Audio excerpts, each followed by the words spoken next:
Alright, Tim, we're going to go over your videos from Raw Nationals. Some of the stuff we kind of already went over in person, but this is just good to review it again, going over the actual videos.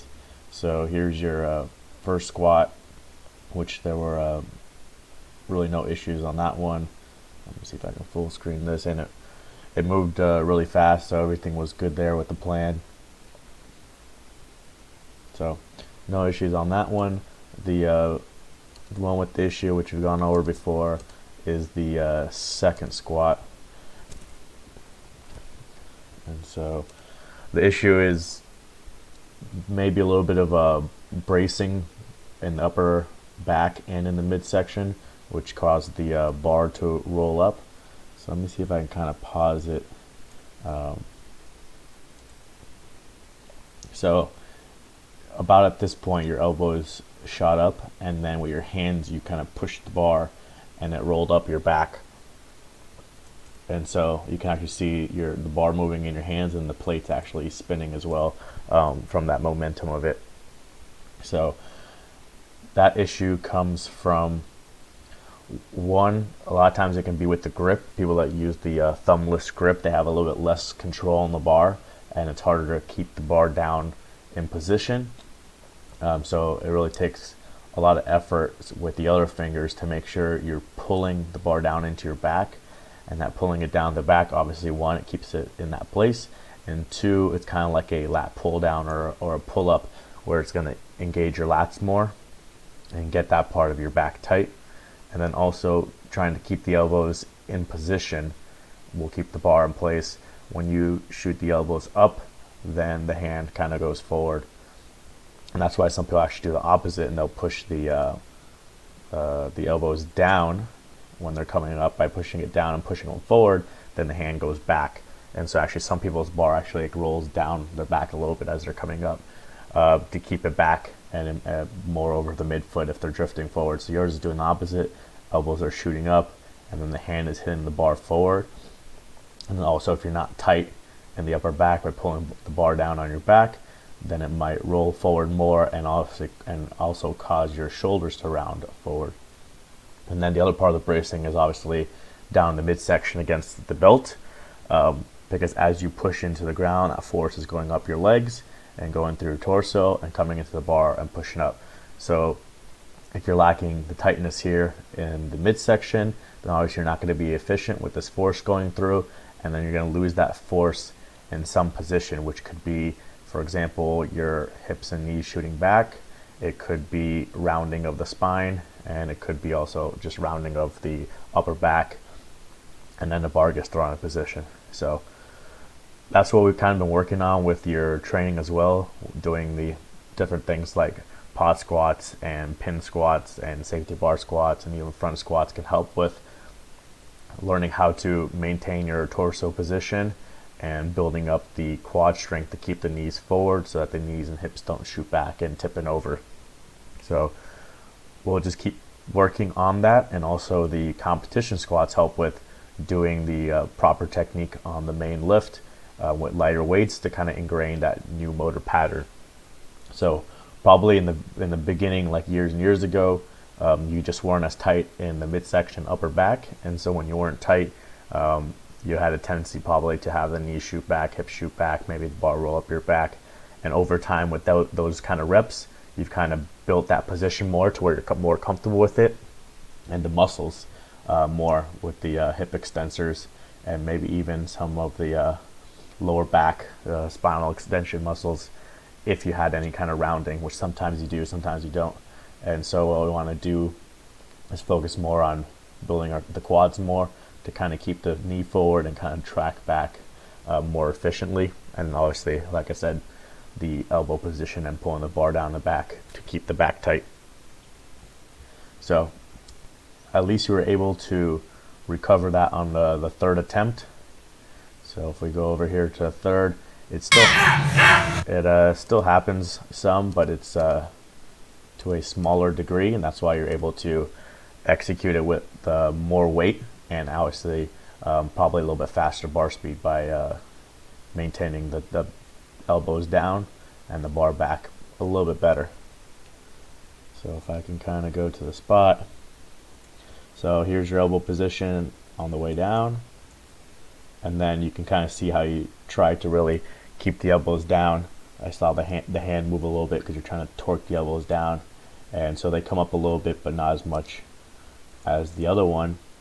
And so you keep the bar in a better position. Don't let it roll up, and you're able to fight through. The knees came in a little bit, but nothing too serious right there. Come in a little bit, but not too bad.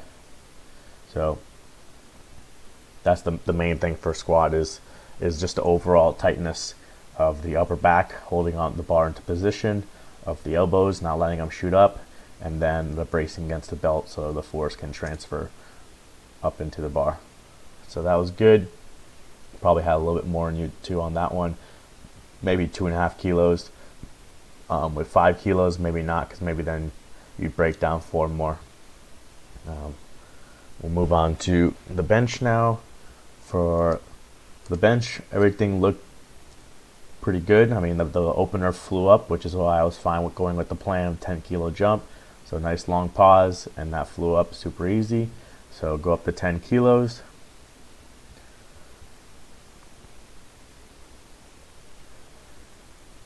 And again, this was decent long pause and flew up again. There was like no considerable slowdown on that at all, and it was easy lockout. So I thought the 7.5 was there since we went 10 kilos, so it'll go up 7.5.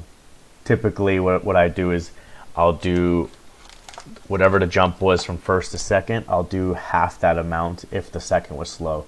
So if we went from 10 kilos from first to second bench and the second bench was slow, then we'd only do 5 kilos, 185 to do half the jump. But it moved fine, so I was fine with doing the 7.5 kilo jump.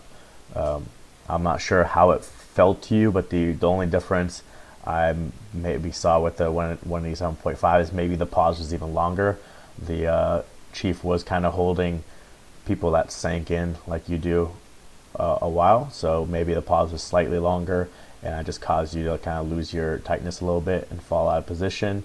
Other than that, I don't know if there was any other issues for you, but based on how the 180 moved, I thought the 187.5 was there. So I was surprised that you only got it up to there, and then you kind of just drifted back towards your head and kind of lost it. So going forward, things that we can work on is longer pauses, just to 2 count, 3 count pauses, just to kind of get comfortable with a longer pause on the chest, maintaining tightness if that happens again. Other things we work on is this bottom mid position down to the bottom position. So that could be mid-level pin press, chest level pin press, to one board, things like that, to just kind of build up this area, because for the other two your lockout was fast, and I think if you had kind of gotten past this point, maybe with a shorter pause, that you would have locked it out. You just kind of got stuck in that middle section, which a lot of people do, especially with the like the sink and the big leg drive, is kind of pop off the chest and then kind of get stuck. So we have to work on that little middle area. And then other than that, maybe just changing up the attempt selection going forward, is maybe just being a little more conservative with the third attempt, even if the second one moves fast. Other than that, everything looked good on bench. And then for deadlift, I saw the last video here. I mean, deadlifts were looking great. The jump was fine. The second attempt moved fine. The third attempt seemed like it was definitely there. It was just a balance issue. And so I tried to watch your feet as much as possible on this one, on the third attempt. So it looks like you can see a few times where the toes kind of come up and you're like on your heels. So right there, your toes are starting to come up, and then you kind of push them down, and then they go up again, and then that's when you lost your balance. I know a lot of people did have issues with balance on the platforms after the first couple of days, just because there were so many like dents and everything from where the plates were. For conventional, I didn't think it would be a issue since your feet aren't out here. So it could just be just focusing on driving through the entire foot. So a lot of people say like drive through the big toe, the little toe, and the heel. You don't want to be just driving all the way back through the heel. having the toes come up, because then you're starting to shift your balance back. And then as the weight gets towards your lockout, possibly the weight was like kind of pushing you back as well. So then that's where you lose it. Looking at some other positions, like looking at the knees, everything looked fine there. You weren't ramping it or anything like that, so everything was good there. And then as far as hips and shoulders, everything looks fine. I mean, right there you were locked out. If you had been able to keep the toes down and maintain your balance, you were done. Knees are locked out, hips are through, shoulders are back. So you were basically done at that point. It was just the losing the balance. So I feel like the 285, again, for strength wise, it was there, and you maybe actually had maybe a little bit more for it. I don't know if you had felt anything about like losing grip or anything like that, but as far as the bar speed, it flew off the ground, and then you went smooth into lockout. So I think you actually had some more in you. 287.5 definitely, maybe 290. So there's not too much we need to change for the deadlift. The only thing we have to work on is getting your balance right through the entire range of motion, making sure you're pushing through the entire foot. And if you, I don't know if you tried it before, but if you do feel like you do pick up your toes often, is maybe trying to point your toes out a little bit more, because it looks like your feet do kind of turn a little bit during the pull. Let me see if I can kind of. So like there, you kind of start pushing more towards the outside, and maybe you're trying to turn your feet out more to get your hips through. So you may want to test out pointing your toes out a little bit more, which helps with the hip extension and getting everything through. Rather than having them pointed too far straight forward, then it can be harder to get the hips through. So it's the only thing I can think of is working on the balance, pushing through an entire foot, and then maybe testing out pointing the toes out a little more if you need to. Other than that, everything else looked good there. So that's pretty much it. Like I said in the emails, I don't think there's any big changes that we need to do. I think it's all just little small things that we can adjust to the programming that we have been doing before, and you've been progressing well. Last meet you had plenty in the tank for pretty much all three lifts, and then this one I think you had a little bit more in the squat. Let's just say 2.5. For the bench, let's say you had 5 more off the second attempt, and then for the deadlift you would have gotten this one, which is 7.5. So that would have been like 15 kilos more in your total, plus maybe you had it a little bit more on this deadlift, so let's say 17.5 kilos more. So there was still potential there for more that day for this meet. So I think we have room for that for the next meet to put everything together, to at least, let's say even we almost cut it in half, say at least you got 10 more kilos in your total for the next meet without actually having to change anything with the programming.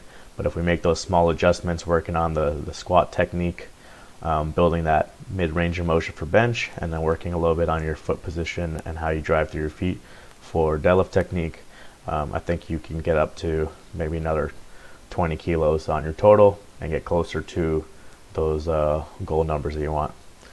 All right, I hope that helps.